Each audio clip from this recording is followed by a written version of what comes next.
এইভাবে দুধ পুলি বানালে নরম তুলতুলে একদম মুখে দিলেই গলে যাবে। এখানে আমি নিলাম 2 কাপ চালের গুঁড়ো, তার মধ্যে নিলাম লবণ। জলটা পুরো ফুটন্ত গরম জল দিয়ে আমি আস্তে আস্তে করে পুরো চালের গুঁড়োটাকে মেখে নেব। আমার এখানে মাখাটা হয়ে গেছে, চালের গুঁড়োটা খুব সফট হয়েছে মাখাটা। এদিকে আমি পুর বানাবার জন্য নারকেল কুড়োতে বসে গেলাম। নারকেলও কুড়ানো আমার হয়ে গেছে। এর মধ্যে দিয়ে দিলাম আমি পাটালি। তোমরা যে কোনো গুড়ই দিতে পারো, যে কোনো গুড় দিয়েই পুরটা বানানো যায়। আমার হাতের সামনে পাটালি গুড় ছিল, তাই আমি পাটালি গুড় দিয়ে নারকেলের পুরটা বানিয়ে নিলাম।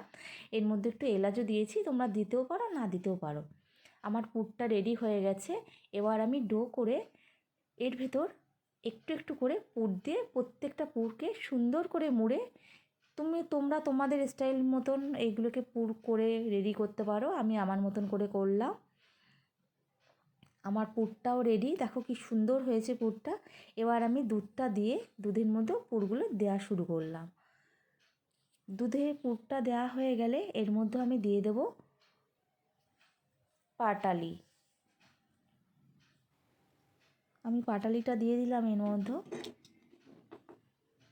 এবার আস্তে আস্তে দেখো ফুটে উঠলো। এটা একটু সিদ্ধ হতে দিতে সময় লাগবে, একটু হলেই আমি এটা নামিয়ে দেবো। এটা আমার রেডি।